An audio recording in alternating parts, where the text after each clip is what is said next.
Welcome to Who Knew. We are fans of the current series of Doctor Who, and here we discuss our likes, dislikes, and insights into the modern regeneration of the show.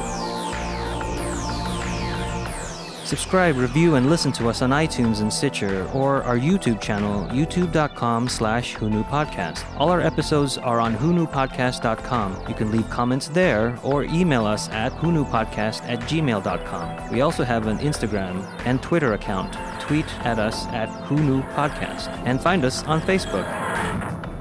Today's episode is Attack of the Cybermen. It's the first serial of season 22 of Classic Who. It's written by Paula Moore, directed by Matthew Robinson, and originally aired on the 5th and the 12th of January 1985. Part 1 was the most watched with 8.9 million viewers. Hi, this is Eugene. Let's introduce ourselves. Hey, this is Josh. Hi, it's Heather. Hi, this is Brian. This is Frank. Hello, this is Auburn.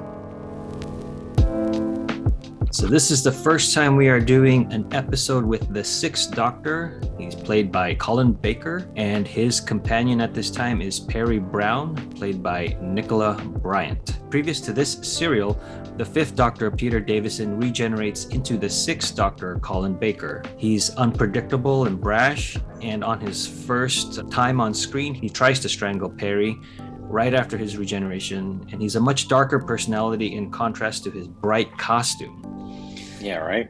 The other serial before Attack of the Cybermen was his first standalone one after the regeneration, called The Twin Dilemma, which is 4 parts, and those were 30-minute episodes each. Part 4 aired on the 30th of March 1984, and then Attack of the Cybermen Part 1 aired on the 5th of January 1985. So that's a 9-month gap when we haven't seen any new Doctor Who. And with Attack of the Cybermen, they went to the 45-minute format. That's why we only have 2 episodes in this serial. And that's kind of what we know now as the 45-minute format. But it returned to the 30-minute format next season. And after 4 years, Attack of the Cybermen returned to the Saturday night time slot for Doctor Who. Previously, it was on weeknights, Thursday and Friday evenings. A little bit about Peri. She is an American botany major from Pasadena, California.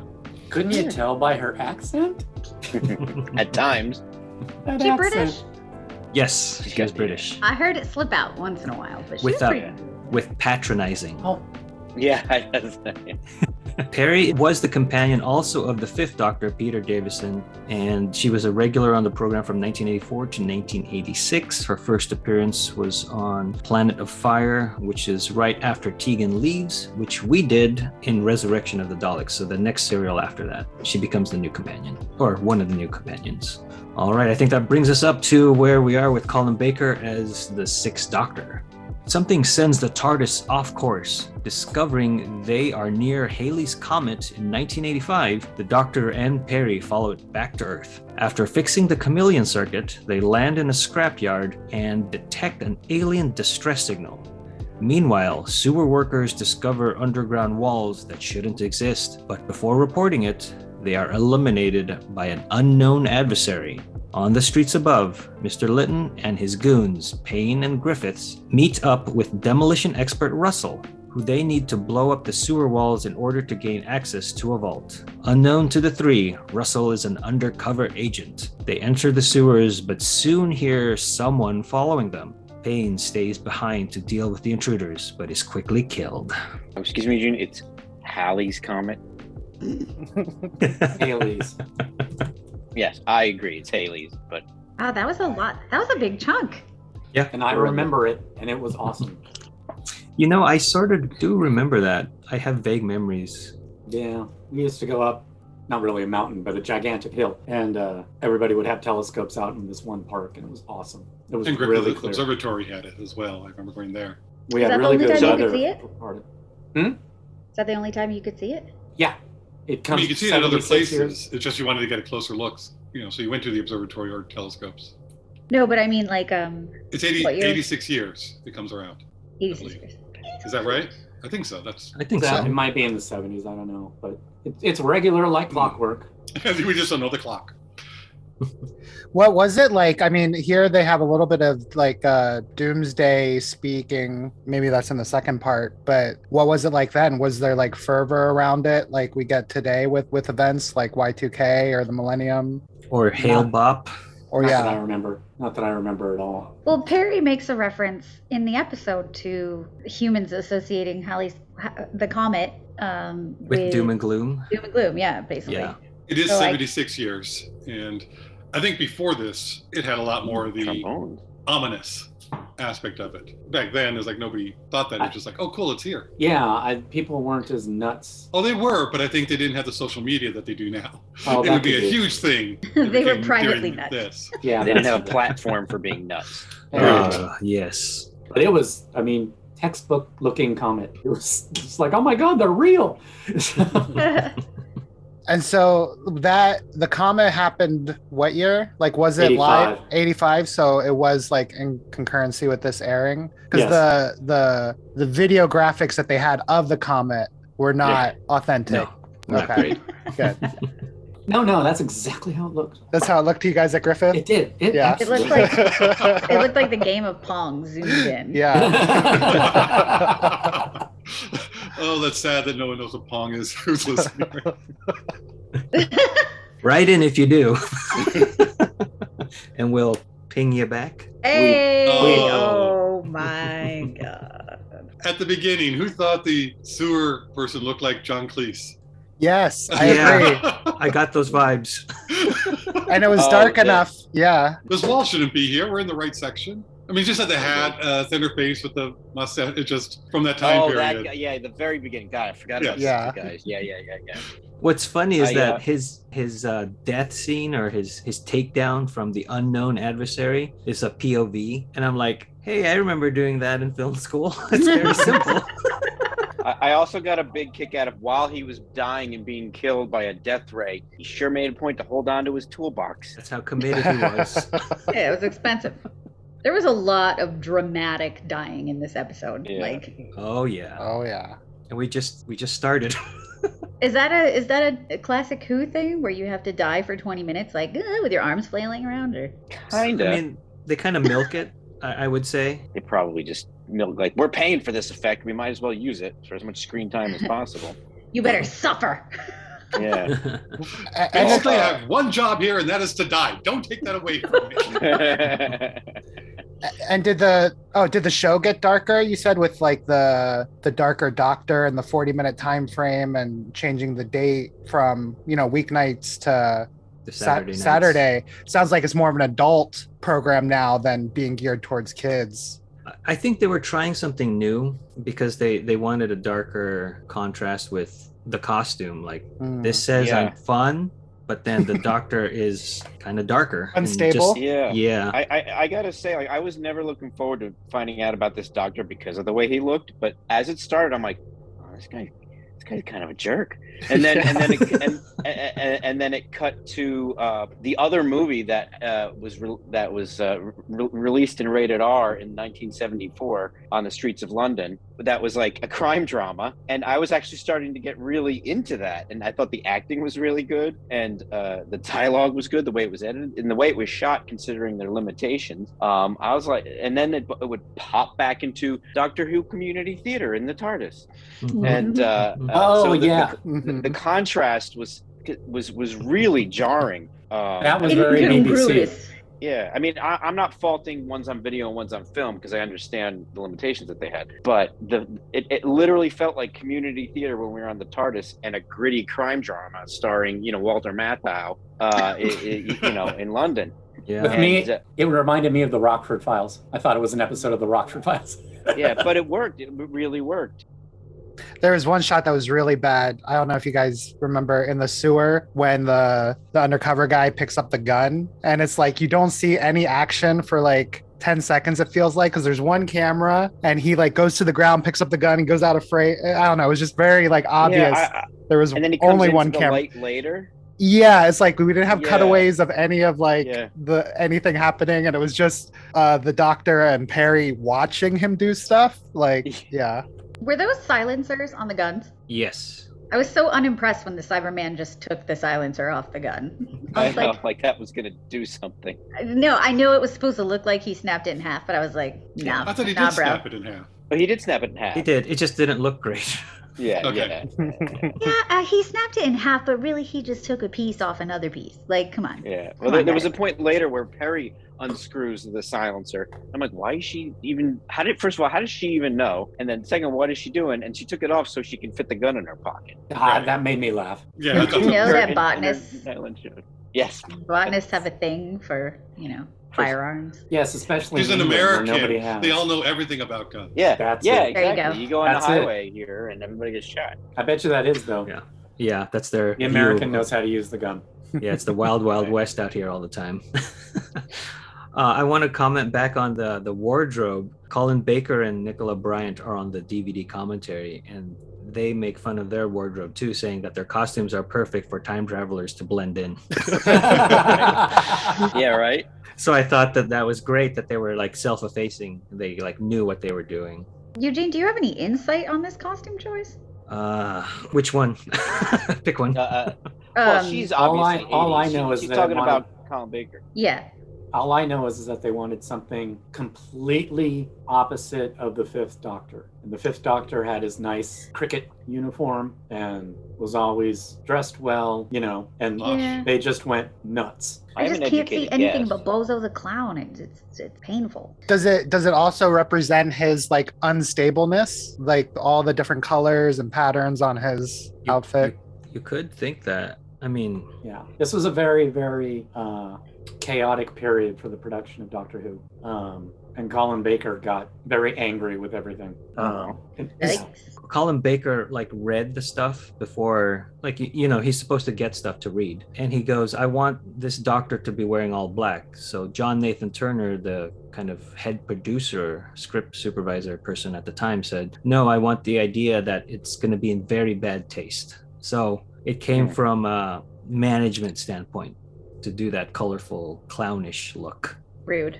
So from the beginning, it sounds like the actor was having a good like repartee with the network, the BBC.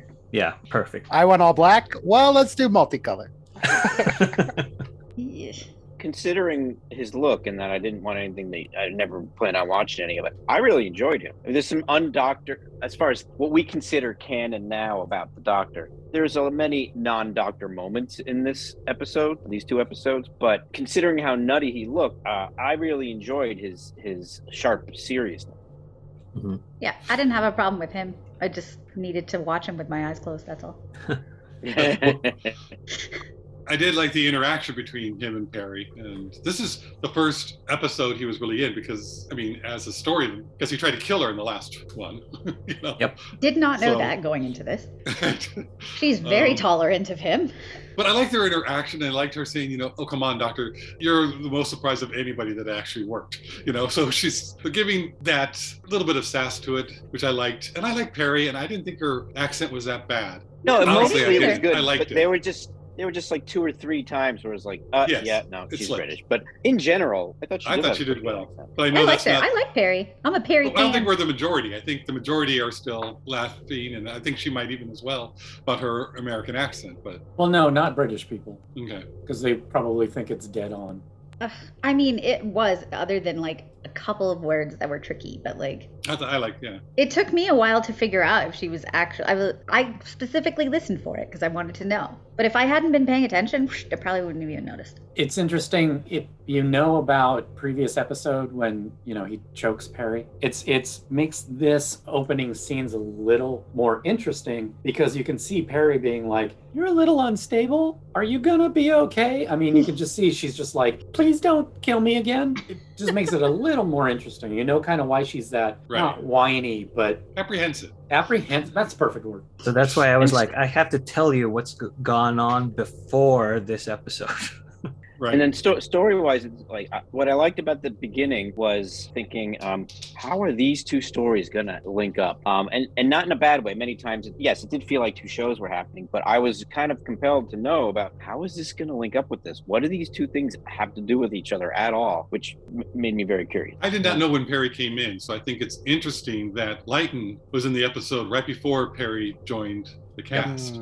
If you remember that, is it Resurrection of the Daleks that we Right. did with the fifth Doctor and Tegan leaving? Lytton is helping the Daleks. Okay, They do he looked mention real that. familiar to me. He looked familiar to me, and I couldn't place why. Yeah. I haven't seen that episode, but I gathered that we had seen him before, based on what they said. And I like that continuity that the Doctor, even though it's a different actor, still remembers who this person is. Right. And Lytton like recognizes the Doctor. It feels like right away, and like knows about the history of that. Doesn't he reference that his regeneration is different? So he even He's basically knows. said, I think, didn't he say that this regeneration's got you loopy in some fashion? He's down. He knows. He gets it. I like that the Doctor is fixing the chameleon circuit, so we get to see the TARDIS do other things other than a police call box. Right. We also now know what the round things do. I've decided that the round things are the chameleon circuit. What did it turn into? Was that just like a decorative cabinet? It was, like a wardrobe, something. Yeah, some kind of French decorative cabinet. Yeah, Curio cabinet. And then an organ later. Yes. Playable. And Yeah. both of them match so perfectly with the surroundings. Well, Oops. he didn't fix it completely. He just And then he blames it on the TARDIS. Oh, she's been out of practice. It's like, wait a minute. They match his surroundings as much as he did. And then much like when we did the seventh Doctor, what was that one? Remembrance of the Daleks. They do a reference to the pilot episode where they land in the scrapyard of 76 Todders Lane. So I thought that was cool. And then you actually see the address, the I Am Foreman address, 776 Todders Lane, which is where the Doctor's granddaughter took her last name from. Susan Foreman was from the I Am Foreman junkyard sign. That's also one of the times the Doctor calls Harry another companion's name. Yeah. He calls her Susan. But then before that, he calls her other things or she mentions that she has been called other companion names by the Doctor, like Jamie and some others. Yeah. Tegan, not Negan. Sorry, wrong show. And Zodin. But they also mention, she says, you mentioned some woman named Zodin. Oh yeah. Frank just mentioned that. Oh, sorry, Frank. Go for it. No, go ahead. It's your deal. I love your idea. You're just saying that Zodin was a villain, but she was intelligent and devious and all this. And we never saw her. We looked it up, and it's like she's never actually been in any of the storylines. It's like a running gag. It's one of those mythical gags. Really? And so in my mind, in my little fan fiction, it's River playing with him. But he maybe not has seen her since we didn't see her. But she's like, I know this is a Doctor, and I know that it's before we meet, and to protect the timeline, she doesn't get seen, but she just has fun playing with the Doctor throughout time. So which volume of your fan fiction is this now, Frank? I don't know, but the way you described her, it's just like, I could see someone describing River that way. I remember thinking, this is the first time I've heard a non-modern Doctor sort of refer to a woman in a complimentary, almost flirtatious kind of way. Because I know that the modern Doctor is doing that initially, ticked off a lot of the OGs. Oh, yes. It wasn't much, but it was, it was a little crumb. The other thing I want to point out here is some of that good dialogue that Josh was talking about with Lytton and his group. Like they're scheming to rob for diamonds, even though we'll find out later that that's a false pretense. And then Lytton brings that gun, and Russell, the explosive expert, is like, "Are you bringing just the one gun?" And I think Lytton says, "Yes, for insurance." And then Russell goes, "It's one too many." I'm like, this is great dialogue here. But then doesn't he and like the other guy also have a gun? They do. There's many more guns coming that we were. And he's going to buy explosive. Yeah. I don't like the guns. props guy and the writers, they didn't communicate, but listen, independently He's an of each undercover other. cop. He's not going to show that he has his gun. Yes. Right. It just reminded me of like that 70s noirish type of crime movies. Yeah, I thought it was really well done. The Doctor tracks the alien signal to the sewer opening. He and Peri soon find Payne's body. Lytton and the others reach the underground wall under the vault and begin to tear it down. But the wall opens, revealing a Cybermen-filled cyber outpost. Russell escapes, but Lytton and Griffith surrender. Lytton tells the Cybermen that he followed their signal because he wants to work with them, but not as a converted Cyberman. That's what the henchmen are for. The cyber leader says that the cyber controller on Telos will decide their fate. Meanwhile, Russell runs into Peri and the Doctor. He tells them about being undercover and investigating Lytton. On their way back to the TARDIS, they run into a cyber scout with the Doctor's sonic lances. Once inside the TARDIS, they are attacked by the Cybermen. Is this the Sonic? I like the little sight gag that they put of the Doctor with his tricorder, something that he made to search things out, and he's done it in Tenet and other things where he just puts something together. But Like a machine steps, that goes bing. so he steps, looks like he's going to be stepping into the hole, but then extends his foot over it. And it's like, that was a nice little sight gag. Yeah. Where he, watch out! And it's like, he knows what's going on. And- It's like, and- that's a bit of the original Doctor feel. Yeah, that I and- like. And plus the music cue, it goes with that classical piece, the toccata, that the Right. Doctor plays on the organ. And then it continues as he is supposed to like fall into that pit, but then it's like it hits the musical note at the right time, I feel. Right. That's a toccata and fugue in D minor, by the way. Johann Sebastian Bach. Big fan. Have they always referred to the sonic screwdriver as a lance before that, or is that just... That's not a sonic That's not- screwdriver. It's not a screwdriver. Oh, all right. So is this one of the eras where he doesn't have the screwdriver? Yes. It started with the Fifth Doctor where they got rid of the screwdriver. And so the sonic lance is the sort of spiritual successor to the Sixth Doctor. But did they all use it like it was the screwdriver? No, this was only used in this episode, from what I yeah. remember, Yeah. because of what happens to it, and that's why they couldn't use a sonic screwdriver. Right. Okay. So it's not like Well, after he uses it on the Cyberman, Uh-huh. how did he get it back? Didn't he leave it in that Cyberman? He left it, and Lytton got Lytton picked it up, Oh, Yes. okay. Lytton. I'm blanked. All right, thank you. and then Lytton gave it back to him. This Doctor is definitely more hands-on violence than some others I've seen, like jumping into the pit to beat up the cop and all this. Like a lance is like a cutting Knife. instrument. Yeah. Yes. So not a fixing instrument, but Mhm. an offensive weapon, which is interesting. Good point. I didn't think of I liked it for him though, since he was kind of mean anyway. I was like, Yeah. lean into it, bro. that. I loved it when he hopped in the hole and he came out in the cop hat and Yeah. it's like, oh, he won't be needing this anymore. I was like, dang, he's sassy. And Peri disarming the other policeman. Yeah. Throwing the dust or the Right. dirt in his eye. I'm like, oh, way to go. I was waiting for her to grab a brick and throw it Right. at his face. Yeah, so was I. No, but I So think she were did the smart thing. But I thought it was funny where she's holding the gun at him and waving it around, saying, even at this short distance, I can't miss. It's like, Yeah. you might. The way you're Right. just doing it, you keep missing the body. So were these cops somewhat assimilated, like we see the people later on Telos? Yes. That's what I got. hmm Yeah. And they were Cyber stooges. keeping watch on that house and everything else, making sure the relays were working properly. Yeah, they Yeah. were semi-cyber. Yeah. So these Cybermen seem different than what we're used to in the modern show. They're a lot Mhm. more independent. They're more lifelike. They don't seem as Borgish. And they Mm. move quite quickly. Yeah. So I thought They that was also- kind of Right. They seem to feel pain too. Yeah. Yeah. Of them, when I think they so. got shot, they were like, Oh yeah. It's like, And more emotional. Even Yeah. if they're Even- supposed to be yeah. emotionless. Are They you still talking have about it, so the- they're still... Go ahead. Sorry. Are you talking about the cops or the Cybermen themselves, or both? the Cybermen, the fully converted Cybermen. Yeah, I mean they had full on personality. Yeah, it was a little. Isn't that kind of like contrary to their whole shtick? Yeah. And then later on there was a line where it's like emotions are of no consequence or whatever, said very emotionally. Right. I know we're not It quite. upset. Oh.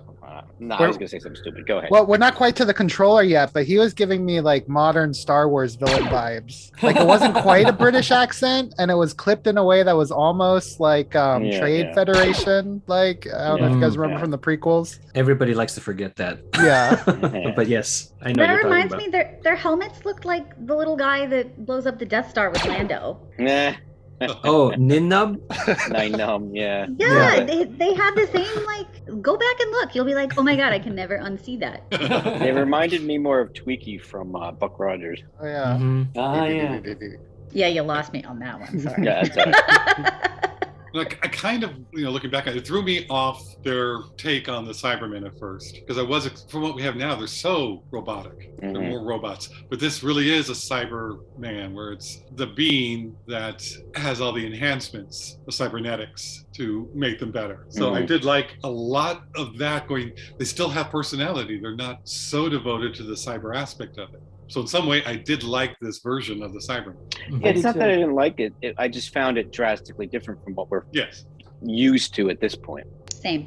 Now, I'm sure we've talked about it before, but were the Cybermen an influence on the creation of the Borg? Yes. Did we get that official? Yeah, I mean, everybody talks about it. Even in the commentary, they talk about how Star Trek kind of lifted from them. Okay. I'm just wondering. Yes, I mean, yes, they did lift it. The Borg are the Cybermen. I just don't remember anyone on Star Trek actually admitting. I would Well, I love can't it if they prove did. but I know it's true. Exactly. I thought it was very funny when Cybermen are threatening you, they use the deadly Cybermen temple push. What That- was that? That could have used some sort of sound design because that was just weird. It's just silly. What are they actually, not just that particular move, but like just when they grab people? Yeah. Is there another thing happening other than the grab? Like, is there a shock going through them? That's what I'm thinking because they're robotic in nature. There's probably like some sort of current going through them. But again, there's no visual effect, there's no sound design. It's just the actor milking the screen time. Some of it I okay. figured was just like strength, crushing Mm. things. Yeah, like, that's how I took it. Yeah, because that's the only way that's left to take it because there's nothing else It's just happening. weird. Yeah. It's just a weird choice. Anyway.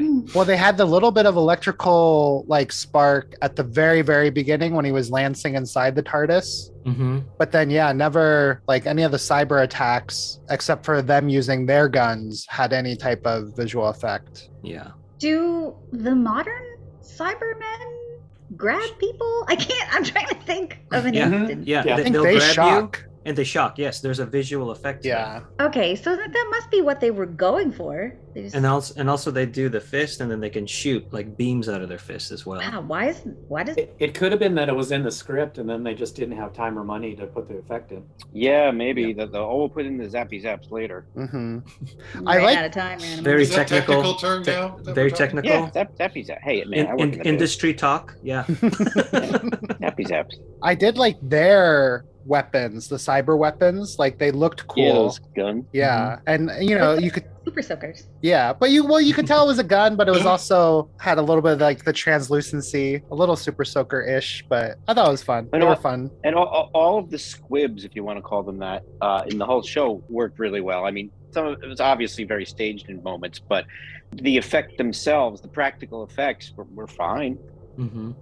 That's how do I get to it? Because there was two things I wanted to mention. One of those is a practical effect. The thing that I found the most jarring between this classic Who and the Who that we're used to now is Russell going up to the Cyberman in the TARDIS and firing his gun point blank Mhm. up the Cyberman's mouth and blowing up Yeah. his head. It's like, oh my God, this is a children's show. But he just literally, it's like he's a foot away and he's just blowing this guy's brains up. But the practical part is then that Cyberman stumbles, and when he stumbles, his head explodes. Mm-hmm. There's a stuntman in that suit when that Yeah. head explodes. Yeah. Yeah. That's practical. There's a guy who was like, "Yeah, all right, blow up my brain." Just wow. He didn't get paid enough. Mm-hmm. You don't know that. That could be Bill Gates. Or they spent the money on all the practical squib effects Mm. rather than the after, adding them in. Who knows? Yeah, who knows? There's a lot of costumes. I mean, a lot of individual costumes in this episode. Yeah, That, Perry gets a costume change. yeah. Well, and And I all- really like the costumes that come later. Yeah. But all those take time to fabricate and, money. And at the time, yeah. I'll have some behind the scenes about those. And it's a really good thing that these Cybermen understand the concept of fashion to lead Peri to go to get her different clothes. They wanted her her dressed... warm clothes. I thought she was right. going to come back in a parka, and she came back in that. Yeah. Well, Toasty. Cybermen don't know what cold is. 0 Celsius is still cold. I mean, that's Yeah. But the Cybermen do know Peri's color palette. yeah. Well, What got me was that their Cybermen were actually on the TARDIS before they entered, before the Doctor came back. So that was a shocker, and I guess the door doesn't work too well on the organ. So. Well, and this doesn't have there was no key. Like in our modern Who, we always see the key handoff. Oh, Right. here's how you unlock it. Did they? What was the TARDIS like in the classic? Did it lock It had up? keys. Okay. Yeah. It had keys. Yeah. But again, I think it's what the script needs because Yeah. because in the modern Who, the Doctor usually says something like they can't penetrate through here. The collected hordes of Genghis Khan can't enter the TARDIS, but yet Cybermen's just whatever. Let's walk in willy-nilly. I mean, Blame the Cybermen have way chameleon more circuit. tech than Genghis Khan's people. That's true. Blame the TARDIS itself. The chameleon circuit didn't work completely. It didn't Could be. change a lock. Yeah, they had a short in the trunk. So. Mm. I just watched 9 to 5 again. There's a short in the trunk. Sorry, that's a good movie. that's a great movie. Short in the trunk.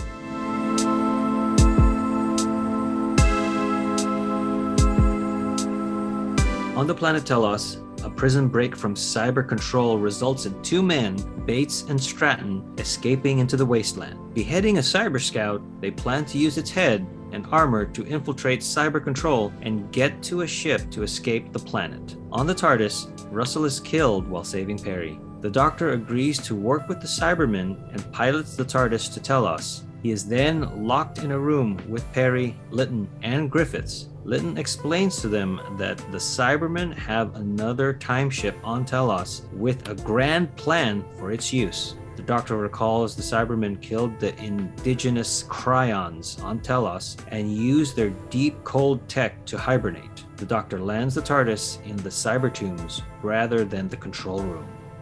So this is where we get a quarry again, because this is classic Doctor Who. Yeah, right. Yeah. And these 2 guys, they want to use a cyber ship, to just escape their lot in life, and they need 3 pilots. So they killed the 1 guy, so they're left with 2, and they need to get somebody else. It reminded me of a Cylon Raider in the classic Battlestar Galactica, because there's always 3 Cylons in the cockpit. Or 2 Cylons and a Baltar. Right. And, the Cybermen are silver. So again, it reminded me of Cylons. Wasn't it the time ship that they were trying to get? Or they? That's what I got. They knew the time ship was coming. They just said moving a the time ship. to the control. Yeah. I found the whole thing very confusing every time I watched it. It was just one of those, all right, it's the script. They just wrote something to move along. And we were talking earlier about the violence that is in this episode. I mean, they are ripping limbs, decapitating heads of the Cybermen. I think are whipping boys for whatever the production crew is going through. Like, we don't have enough time to rig this. Take it out on the Cybermen. It's clever. It's almost like the Foot Clan with the Ninja Turtles. Like, it's an enemy that you can decapitate and blow up because it's a robot. Mm-hmm. Yeah. It's I mean, fine. that's why we got all those battle droids, because we couldn't kill human beings or humanoid beings. So, whatever. Mm-hmm. I like the dynamic between these 2. It's kind of like a Rosencrantz and Guildenstern a little bit. Yeah. But a lot of that was needed because they're dead. Yeah. And you had to give so much exposition to what was going on, so you needed the dumb one to not know anything, so the smart one could tell the audience everything that was happening. Yeah, I was thinking like Jasper and Horace from 101 Dalmatians. That might be more appropriate. Yeah. And I was telling Frank when he was writing the review, not to mention them at all, and then get down to the very end of the story, finish the story, and then say, "Oh yeah, two guys escaped and they got shot and killed." Right. Mm-hmm. Oh, I forgot that's what happened to them already. Yeah. Spoiler. I like their battle cry is also very good. Like whenever they go to attack any Cybermen, it's the same, like very dramatic. So Bates is the smart one with the idea of what to do, and Stratton is the doofus of the duo.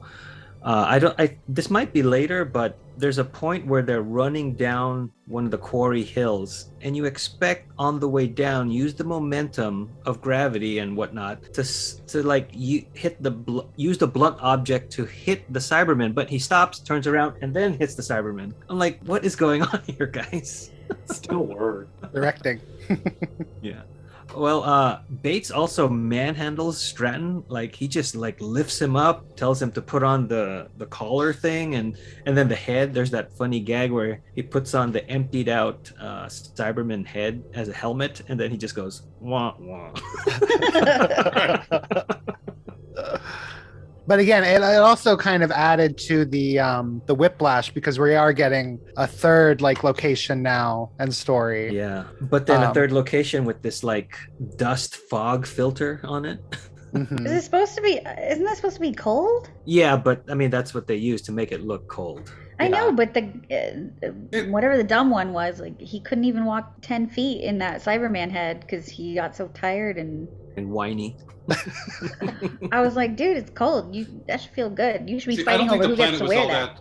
See, I didn't think the planet was as cold. It was the technology that the Cryons had to develop to live in cold temperatures or whatever. So it's like it was cold, but it might have been heating up because then they said that their cities they had to isolate to be cold. Yeah, I think that the Cybermen ruined the planet. It was cold before they cooler. Oh, I think you're right because the Cryons can't survive on their planet anymore. Mm-hmm. But what a fun idea. Then you can use the rock quarry and just add those like white tubes to make it look like HVAC is happening. Yeah. Like but it worked. I liked it. I just didn't care for Jasper and Horace at all. So were they really needed? I don't know. I don't know. No. I know. They weren't. Now I'm thinking of other parts that are just weird, where they're over that hill and they're trying to get the Cyberman to come up, and then he kind of just shoots like it's almost like that Naked Gun scene where they're just shooting and they're just like this close to each other. away. Wait, like they easily could have just shot him from the top of the hill. Yeah, that's what I mean. Who knows? This section also has this is where we find out what's really going on when all the characters are in the room in the TARDIS. Oh yeah. And I just loved this time twist element that brings all these Doctor Who episodes in together, where it's like, Telos, which is the Lytton says Telos is the homeworld of the Cybermen, and the Doctor immediately corrects him and says it's not Telos, it's Mondas. And then they start the whole thing of the original Cybermen were using Mondas to destroy the Earth, but they didn't because the Doctor stopped it. And Barry's like, so when did that happen?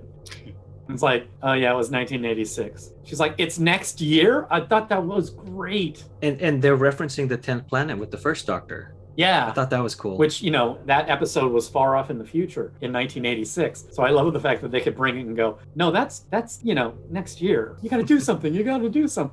I thought that was a great twist. And of course, Earth is in danger because of what's going on with Mondas and Telos. And somehow Earth has to be tied in. Of course. Otherwise, it doesn't matter. Oh, and I don't know if you guys noticed, but Russell saves Peri from the cliffhanger of being exterminated or killed by the Cybermen. And then we don't see Russell's body ever again, so... Yeah, I didn't even know he was dead until they referred to him being dead. Yeah, so the TARDIS must have some sort of self-cleaning mechanism. like a Roomba? Yes.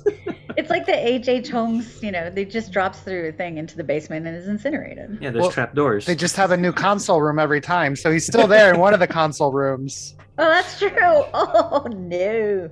That one's going to be rank. But it's just a second out of phase. Yeah. Right. It's like a video game. They just kind of blink out of existence. There were some good Cybermen references with once they got there, they said it felt like a tomb, and we watched the Tomb of the Cybermen. With the second Doctor, yeah. Yeah. Did you recognize where they were standing? Yeah. Those are the tombs that we see in the second Doctor's episode. Those are the tombs that the Cybermen come out, but we always saw it from a distance. Mm-hmm. With the cellophane. character, yeah, with the cellophane, and the characters never like interact with those tombs, and now they're literally standing on one of the ledges of those tombs. And I thought that was great. Yeah. Other than the first pilot episode being referenced with Totter's Lane, they really wanted to reference the Tomb of the Cybermen with this episode as well. It's great. Right. I thought the even though it was cheesy, like the cyber punch and these rogue cyber men, yeah. like I thought that was all fun. Like it added a good scare, like when you needed it. Yeah, like when he comes out of the cellophane tomb, I can imagine a kid like screaming. Yeah. Well, it's also a good kid, callback yeah, to a the kid. cellophane. Yeah, it was a kid. That's great. Those chambers remind me of from New Who, the episode with the cat nurses, Yeah. where they have all the sick people in there. New Earth on New York. Yeah, I thought of those immediately when I saw them. Again, it's just like, let's just kill Cybermen just because we can. Yeah. Oh, rogue Yeah, oh, Cybermen. totally. Okay. I did find it really funny that everything that the Cybermen tried to do didn't work. Like, we are going to do this. And then a minute later, like, Commander, there's that your plan didn't work. What? And then 10 minutes later. Impossible. Well, we will now do this and it will destroy everything. Commander, the plan isn't working. What? That's impossible. It is a fact. Somebody I should did like that they had up. that the doctor chose a place to land different than the council room, their control room, where they should. And just to give them a little more time, it's like, okay, we have to do all this, but we'll be down here somewhere different. Mhm. Yeah, very Good defiant. Defiant. This doctor. He does what he wants. Well, pretty much every doctor does that. Also, there's a scene where he speaks to the Time Lords like they're God, like he can hear them. And the Time Lords hear him or like watch No. over him. Well, No, okay. they could. Yeah, I was But gonna say I took that. It's a reference to Tom Baker when we did Genesis of the Daleks, where the Time Lords send him to go to the beginning of the Daleks to eliminate them, and he's like sent on this mission. So I felt like Colin Baker, the Sixth Doctor, was remembering that moment. It's like, you used me again. Yeah, I don't think the Time Lords could literally hear him when he was doing that. It was just yelling at them. At the the void. wind. Yeah. Yeah. Into the void. Yeah. Mhm. It was like, I you're thought- interfering with me again. And they could be watching him, so he did yell just to say, but it's like, if you're there. Yeah, just in case. I really like Samantha with Endora. Sometimes I know you're here. Oh my god, it took me a minute to figure out what you were talking about. Got it. I really like that, I guess not plot point, but plot device that that they sort of manipulated him to do what he's doing. And well, how are they going to solve this? Oh, they're going to solve it by me even being here. Like, I'm the solution. Like that whole because he's always the smartest one in the room. I liked how the Time Lords were actually one step smarter to use the smartest man. We're going to use the smartest man. We're going to outsmart the smartest man in the room, so he can end up being the smartest man in the room. Well, I also think they did it just because if he lost, they wouldn't care. There's that as well. He's expendable. They want to get rid of him anyway. Time Lords are such beeps. Yep, they sure are. Well, that's why the Doctor favors Earth over Gallifrey. Yeah, Earthlings are awesome. We're all really cool. The tombs didn't work so well, and a rogue Cyberman attacks them. Peri runs and is saved by two Cryons. They soon meet up with Lytton and Griffiths, who are also saved by Cryons. She finds out that Lytton was hired by the Cryons to get rid of the Cybermen before they can destroy the planet. Lytton plans to steal the time ship with Griffiths as his bodyguard. Still a prisoner, the Doctor is placed in cold storage where he meets Flask. She tells him some Cryons survived and are fighting back. She also relays the Cybermen plan to save their home planet of Mondas by destroying Earth with Halley's Comet. The Doctor says that the Time Lords wouldn't allow that to happen and realizes they diverted the TARDIS to have the Doctor do their work for them. On their way to the time ship, Lytton and Griffiths run into the escaped prisoners, Bates and Stratton. They work together to get to the landing pad, but Lytton is captured and taken to cyber control. The other three are killed trying to enter the ship. Flask shows the Doctor containers of Bastille, a mineral that is explosive when warmed up. He uses it to escape and leaves the sonic lance with Flask. She plants the lance in the containers of Bastille as a bomb. So that's why we don't see the Sonic Lance again. Right. Apologize for bringing up the Time Lord thing a little early. I really like even though they look cheesy and dated, I like the inventiveness of the alien outfits, and with the eyes were obviously magnifying the actor's eyes in there, and you couldn't really tell exactly what the prosthetic, if you want to call it that, was doing, but it all kind of worked. Like it was very interesting to look at, as silly as it was. I agree with you. I'm surprised, but I kind of liked it. It worked for me too. Yeah, I liked it a lot. I thought it was better than the Cyberman's outfits. Like, geez.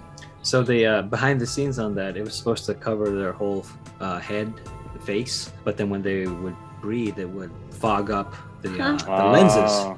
So what they did is they cut around the mouth and the nose area, the fringe there.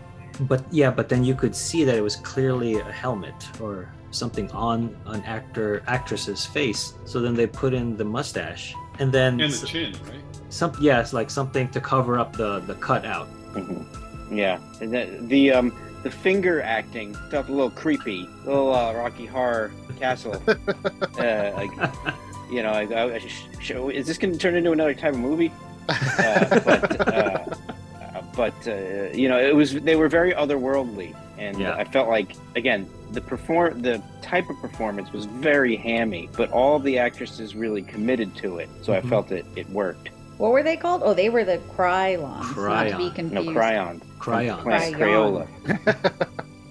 Cryons as in cryogenics. Did we see them before? How do we see them again? This is the only time we ever see them. And they had a thing on that planet where if you go to the back of their building, you can stick your head in and sharpen the top of your head. Nice. They kind of makes you smarter, makes them sharper. Frank has both his hands on his face. I think we've lost Frank. I think psychologically, they were interesting, especially the one the doctor was locked in with, like, because it seemed like she had been with other prisoners there that had also, had hope and then lost it. So she was just kind of a very depressing individual at first.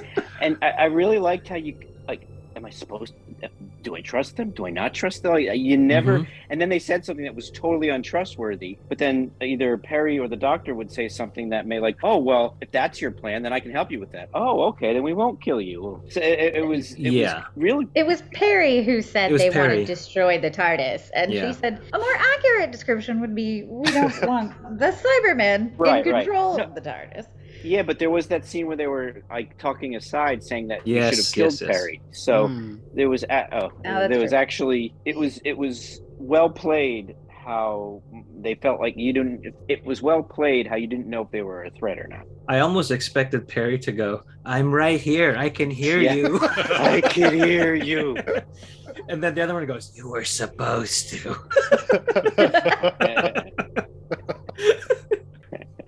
Was there any thing in? I did like that the Cryons. No, go ahead, Frank. I did like that. Okay, I did like that the Cryons were destroying and altering the. Now I lost it for a second. The cells, the regeneration, the hibernation, the tomb containers. That they weren't just malfunctioning. It's like because you saw the Cryons in one of the chambers at one point, so they've been able to get into there and mess up the whole hibernation effect and had the Cybermen turn on each other that way. Zombie Cybermen. Do Cybermen need to hibernate? Well, that was the whole thing, that they were weak at this point and they're running out of energy. So that's why they took over the planet so they could use those cryogenics to hibernate and then restore themselves. That's what the script said. Something like that. That's what they were doing in Tomb of the Cybermen, right? Yeah. They were hibernating. And I think they were also sort of assimilating, or whatever you want to call it. Oh yeah, slowly. At the same time, because there is some organic nature to their makeup still. Oh yeah, I forgot about that part. Yeah, no. This are we to the point where they were like torturing Lytton for information? Yeah, we're there, right? That's coming up. That's coming up. Oh. Is it coming up, or are we there? No. Okay, yeah. We're there. It happened. Oh, we didn't talk about it yet. The last bit is just that they kill him. Sorry. Spoilers. This is before they started assimilating him or whatever they do to him, converting him. Cyberize?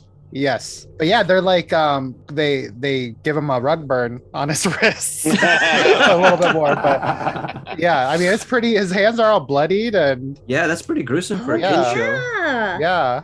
And then the Stanton and Bates, they're like all cybery as well. Like only their torsos and heads are still human. Oh. I thought that was convincing when he pulled off the glove on his right hand, and I was like, oh, that's done practically. That's cool. Yeah. It was also three sizes too small. Like a baby hand. Hey, that's why he was rejected. When they're climbing around the ladders and stuff, you'll see them reach, and the space between their gloves and their jacket is exposed to have like skin. I noticed that a couple times. Oh, and I think here too we get the Doctor taking one of the guns and shooting the Cybermen. Yeah, like, more than just one of them. Yeah. He like has a whole shootout. Yeah, it's like that's a man of action that we don't really have in modern Who. That was one of the things that really struck me as well. But I actually thought it was done well. You know, if I was a kid, I'd be digging it. He you know, it was a nice piece of action for the main character to do. Yeah. So when do they really establish the Doctor doesn't use guns? Is that in the, you know, modern, the modern era? Modern Who, yeah. Yeah, I'd say it's the modern era in 2005. He'd been through something major, you know? Yes. Yeah. I get it. Oh, I wanted to. I'm just remembering something earlier when the Cybermen are in the TARDIS console room, and then they're blasting them and trying to get out. There's one that opens that other door to the screen right, and you can see the primer cord from his leg go up into where the squid effect is gonna go. He was recharging himself. He was just plugged in. Exactly. He was overcharged. That's why he blew up. Yes. And the Wi-Fi was terrible at that moment. You know, well, I was pretty sad when the three of them were like trying to get in and they all just get killed. I forget which three they were, but watching it, you're like, wow, like all of these people that, you know, we get to know even over 2 hours, and like you're just gonna That was such a lame shootout, though. Oh my god! One person could have just pow pow pow, would have been done, but no, they had to just stand there and wait to get shot. It really took away from me feeling bad, but I do remember going like, oh wow, they're dead. Okay. Yeah. This has been Heather with the American perspective. Shoot. Look, I'm just saying, they were worse than stormtroopers out there, you know? Mm-hmm. But R.I.P., really, R.I.P. Yeah.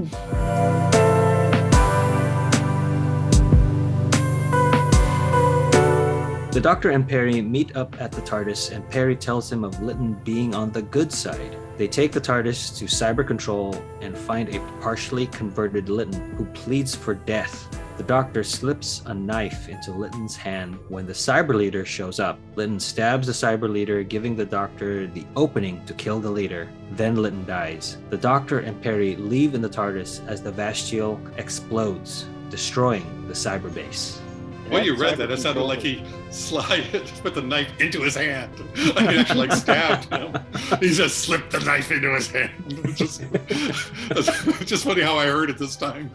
The Doctor shanked him. Exactly. They were in prison. They were captive. I always hated you, Lytton. I did notice how whenever Lytton did to kill the controller was really dramatic. Now, I got up to get a drink at this point. He wasn't going to go back to save him, right? Peri, the one who told him he had to? Right. Yeah. Well, no, she said, what about Lytton? He'll be left here with the Cybermen. And then the Doctor says something like, well, then he'll be happy here because that's what he wanted, thinking, you know. And then she says, no, he was working for the Cryons and the Cryons. So then the Cryons come in and says, he was working for you, and they have a little exchange. I can't believe I was so wrong about him. And then, you know. And he wasn't. He just went for where the money was. Yeah, he was a mercenary. True. They just happened to be living on a place where there's all these diamonds. You know, to them it was like dust. Sure, we'll give you these. When they left him there, you know, after he had perished, it really reminded me of some earlier Tennant episodes, like the first half of that season, his first season, where everyone we meet ends up sacrificing themselves or dying for the Doctor or his cause. And in the end, like, you know, the Doctor leaves a wake of death behind him and stuff like that. So yes, we had a lot of superfluous characters in this story arc, but how many did we actually have? Like a dozen? And then in the end, it's just the Doctor and Peri again. Starts off with Doctor and Peri. We meet a dozen people, and then it's just the Doctor and Peri again, which part of me thinks is crazy and part of me likes, because that kind of tends to be the way it happens. Just overall the entire episode, I noticed this, especially watching it the second time. Every single character in this episode, from the Doctor all the way down to the escapees, do nothing. They never talk to each other. They always snipe at each other. They're all snapping. They're all curt, sharp. Every single one of them is just like, there isn't a single character. I mean, even some of the Cryons are like the Cryon in the ice room. She doesn't. Everybody else does, and it's just like, this is getting old. You know, when you're watching it through the second time. But it's just like, I think that's probably a second time observation, because I didn't notice, but now I'm interested. Yeah, it's like the Doctor and Peri are snapping at each other. The Doctor and Lytton snapping at everybody. The henchmen are snapping at each other, and especially Lytton. And it's just like, oh, stop it. It was the 80s. It was Carla Tortelli. Do you know, Eugene, what else this writer wrote? Paula Moore.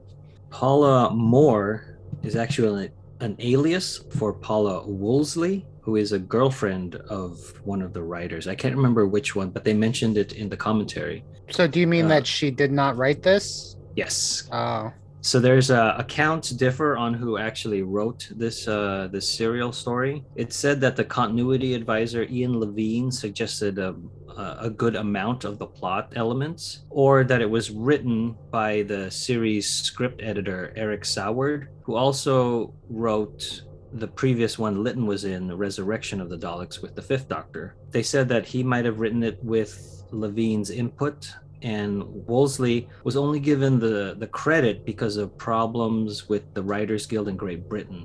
Like, Soward, holding the script editor position, couldn't write an episode, something like that. I don't know the exact details. I'm just kind of picking up what I remember from the commentary. But then they mentioned that it was just a lot of different people's ideas, and then they ultimately credited somebody else. Interesting. I mean, that goes to like some of the stuff we were saying at the beginning, where it felt like kind of whiplash between different shows. Maybe they were different shows and all got mashed together. Yeah. I like the storyline overall. I thought that was really good. The actual, writing, the dialogue may, not have been the best at times, but it's also a time constraint. But the story is what I liked, and I could see that being modern and having, you can sympathize with even the Cybermen wanting to save their home planet and go back to their original planet to take the place of Earth, and you can sympathize with all the different people. And even Lytton's seems like he's wanting to get paid, but he's doing it for the good side this time. So they have that ambiguity. So I thought it was a really good story. Yeah, I even like how the Doctor brings it up at the very end, where he's like, I have to rethink some things. Yeah, how I look at people, or how I quickly I judge them, something like that. It's a bit disillusioned with himself. And I think it's great that you have a character arc with Lytton from when he first appeared to when he ultimately dies. It's nice that the Doctor, even though it's again a different actor, can have that epiphany, if you will. He says he hadn't misjudged anyone this badly in a long time, and I think the look on his face and the way he said it to me he seemed kind of like right. This is the first time the whole episode we hadn't really seen him angry or complaining or right. Yeah. Well, because a lot of first half of the episode was him complimenting himself, saying how great he was. He did a lot of that, saying how great he was. Like, 'cause she's doubting, are you sure you're not losing it because you just regenerated? And then he goes on about how great he is. And see, I can do this, and see, I can do that. And I think in one, he actually just basically says in so many words, I am so great. And so looking at that, writing wise, to see that's possibly his story arc in this whole thing is being brash and confident and overly confident and conceited, to where and in the end he ends up questioning that in himself. So that's if that was there on purpose, that's interesting. Yeah, that's how I saw it. And I don't know what he's like from this point on, if he's less of a jerk or what, but I felt like that was sort of the beginning of the turning of a leaf. I want to say maybe they just lessen it, but he's always that way. Yeah. Well, if that's the case, then maybe it's just a little human or Time Lord moment, but human type moment to kind of remind the fans, like, oh yeah, we like this guy. He's the hero. You know, like, Yeah. just give him a little bit of, again, humanity, but Yeah. he's a Time Lord. You know, there's no such thing as Time Lordity, so. The director of this, Matt Robinson, was also the director who directed Resurrection of the Daleks, also with Lytton. So it's like there's a lot of these callbacks, if you will, not only in story script-wise, but with production people.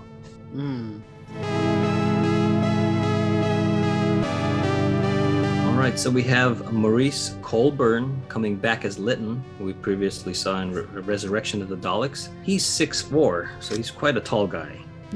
And he played Coker in The Day of the Triffids.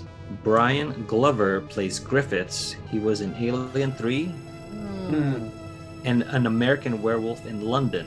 He was in American Werewolf in London. He's credited as chess player, which is probably in the pub or tavern. I thought he was the bartender. He's the angry one, isn't he? Who's like, yeah, stay off the moves. That's what I thought, but again, that's what he's credited as. So whatever. We don't want you here. Go. James Beckett plays Payne. He's the one with the he's one of the two goons with Lytton in the beginning, the one with the sideburns. He played Dr. Young in UFO. David Banks is the cyber leader. He's been a cyber leader before, starting all the way at Earthshock, and he will be a cyber leader all the way till Silver Nemesis with the 7th Doctor. Michael Kilgariff plays the cyber controller, which is the one with the kind of dome head without the handles on the Cyberman head. He was the cyber controller in Tomb of the Cybermen all the way back in the 2nd Doctor's run. He was the one without the chest armor and the very domed head, so they kept that dome motif for the cyber controller. He also played the robot in the 4th Doctor serial Robot, and he's a tall gentleman as well. He's 6'6". Michael Atwell plays Bates. He's the brains of the human escapee on Telos. He was the Ice Warrior Isber in the Ice Warriors serial with the 2nd Doctor. Jonathan David plays Stratton, the other human worker on Telos. He's the one that wears the Cyberman helmet. Not much he's done, or not much that I recognized. Brian Oral plays the cyber leader. That's the one with, I think, the black handles on his head. He will play a Cyberman again in Silver Nemesis. John Ainley plays one of the Cybermen. He is nephew to Anthony Ainley, who played the Master in Classic Who, starting with the Keeper of Traken, taking over Roger Delgado after he passed away in 1973. So again, it's like a very bread. Like, well, I was trying to say deep cut, like trivia bit, but yes, inbred as well. Oh, right. Stephen Churchett and Stephen Whale play Bill and David. Those are the two workers in the sewer that get killed really quick. Sarah Berger plays Rost, which is one of the Cryons. Esther Freud plays Threst, another one of the Cryons. She is the great-granddaughter of Sigmund Freud. I was just going to make that stupid joke, but I decided not to. And she was married to David Morrissey, who plays the governor in The Walking Dead, and Jackson Lake in The Next Doctor. Oh. After this, she became a novelist and wrote Hideous Kinky, which was adapted into a film starring Kate Winslet. Yeah. Faith Brown plays Flass, the other Cryon. That's the one with the green tint on her head. And she's the one that blows everything up. Yeah, with the cape. She's a singer, comedian, and impressionist. She was the star of the impression show Who Do You Do? And they said on the, I think it was the commentary, they said that she would rehearse her lines in the voices of famous people at that time. So they had a good time with her on set. Impressionists are so impressive.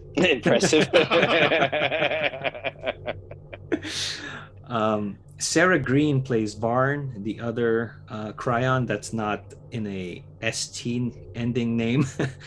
She is a Blue Peter presenter, so Blue Peter has a good relationship with Doctor Who, so it was nice to have her kind of cross-pollinate that way, because she even mentions it in one. They showed a clip of it in one of the behind the scenes. But what sucks is that you don't know it's her because of the mask. But still cool. And another callback or somebody returning to this serial is Terry Malloy, who plays Russell, the explosive expert and undercover cop. Terry Malloy was also previously in Resurrection of the Daleks as Davros. This is his second. No. This is his second appearance in Doctor Who, but his only appearance in Doctor Who not as Davros. So I thought that was cool. They brought a lot of callbacks, like deep cut stuff. I was not expecting to find all of this out of this serial Attack of the Cybermen. It was kind of nice. On the DVD, I mentioned we have commentary on the first episode. We have Colin Baker and Nicola Bryant joined with Terry Malloy. And then for the second episode, Terry Malloy leaves because he's dead. His character's dead. And then Sarah Berger joins the two of them in the remaining commentary. She plays Rost. It was really hard to get into the community theater feel, and the music, the music they used was so terrible. And also considering that other part of the show was I felt really good. But after about a half hour or so of just watching it and washing over you, kind of just forgot about any little thing that bugged me about it, and embraced the cheesy Doctor Who part that we always do. And the good parts and the good actors were really good, and the ones that weren't, I kind of felt like, well, it's Doctor Who. So, but I was surprised. Like I thought the guy who played Lytton was really great, and then I really thought the explosions expert, Russell, he was really good. And there was this exchange of dialogue in the car where they were like talking over each other, which I really thought was really good. So it kind of really brought me into the show. And then when the plot started to form, when I actually started to understand it, I was engaged. Like, again, like the silliness of certain things aside, I really wanted to know how's this going to work? How's this going to happen? What's he trying to do? So I could see how this does feel different, especially how jerky the Doctor was to Peri at times and stuff like that. Although I did think, though, that if this was in black and white, that jacket would look a lot cooler. I'm glad you brought up the music, because it reminded me of a kid's show. Like, that's the type of stuff we were listening to, where it was being scored for kids shows, because it's very synthy and simple, and it felt odd to have that. But it was also 1985. There wasn't much of an excuse to have something sound like that. We were. Well, Doctor Who is known for trying things experimentally with music, so I think that's what's going on. But it didn't work. By the end, it got much more 80s feeling. Yeah. Even if the instruments were the same. I thought it was odd that they were trying to advance and keep up with the times in some aspects of the show, but the overall formula and the music, like you said, and the directing and everything was from the 60s still. They didn't really advance that at all, but you look at the costumes and what Peri was wearing, which looks silly now and kind of then, but I do remember that being a trend in the 80s. That was the style. I was like, that was style. So, I don't know about. It was really just the wedgie that was the problem. The what? Just the whole leotard top. I would have been fine with that for the 80s, but No, I think that was a big thing then. It's just, even then, I don't think I liked it as much. It's like, it's not as flattering as others. But I think some of also the acting changed between how it was filmed. When they did the video, either they could not pick up the sound as well. So Peri and the Doctor are really talking louder when they're trying to talk. But in the other parts that's filmed, they're a little bit more a normal level of speech. Subtle. I also think, too, that goes just with the nature of filming on film and video, where anything on the TARDIS that's filmed on video, it's kind of that 3-camera setup, probably, where it literally is like stage play. Whereas with film, like, the mics pick up more, you're just doing one bit at a time. You're actually constructing more filmmaking, and one is like a play. So it definitely feel, not excuse the difference, but it makes a lot of sense. It just seems so out of place at that time when this first aired. It's like, you can see how it kind of went down, and it's still kids. They didn't put the budget into a main show. Yeah. America was doing it, still sitcoms and things, but it was a lot more Polished. Thank you. That's the word I want. I was going to go with refined, but I mean, even sitcoms in the 70s, Happy Days and all that, were filmed in front of a live audience and with all the cameras, but they didn't do it as a play where you have to reach the back of the theater. They were still talking and mic'd well. And this still felt like you were saying, reach the back of the theater, we're filming a play, and it just felt odd. Yeah, and this is England, not Hollywood, okay? Yeah. Budget, but and I think a lot of times with this budget is a reference to time. We have time to do this twice. I actually feel like the way these episodes, the place where we started and the place where we ended up felt like two different shows almost. The beginning of the whole like first 30 minutes of the first episode, I was like, what is this? yeah, and I did get whiplash, like you said, Josh, just from the completely different themes and looks and feels and music. But I was so distracted by not knowing this doctor and kind of figuring out that he's kind of a jerk. And Peri, too, I was just meeting her for the first time, that it distracted me from the community theater aspect of it a little bit, because my brain was too busy processing, like, who are these people? What's going on? Yeah. I found it very interesting and compelling, regardless of whatever was silly. I'm also glad you guys enjoyed the sixth Doctor. It was an enjoyable experience. Yeah, more than I thought I would. Yeah. Yes. I like Although that I it's two. just can't get over that outfit. I can't. Oh, I completely understand. That's how I feel about it. So yeah, that wraps up Attack of the Cybermen. Thanks for listening. Stay safe, and we'll see you next time when the future becomes the present. You've just listened to an episode of Who Knew? Our wonderful theme music is by Michael Grady. Find him on Facebook at The Universe Explodes. All our episodes are engineered by Auburn. You can find him at auburnbinkley.com. You can also find this show in several places. Follow us on Twitter at Who Knew Podcast. Subscribe, review, and listen to us on iTunes and Stitcher. Or our YouTube channel, youtube.com/WhoKnewPodcast. All our episodes are on whoknewpodcast.com. Visit our Facebook page. Please leave comments, reviews, and click like to help support Who Knew Podcast. To listen to our show on your Amazon Echo device, enable the AnyPod podcast skill. Ask AnyPod to play the Who Knew podcast. This podcast is inspired by Doctor Who, the longest-running sci-fi show in history. And especially the revival, spearheaded by Russell T. Davis. Thanks to Russell, Sydney Newman, Verity Lambert, Ron Grainer, Delia Derbyshire, and all those involved in the adventures of our favorite Time Lord. your work continues to inspire and entertain. Oh, dropped the whole tea bag in the tea. We're recording! Language. Hold on. Tony!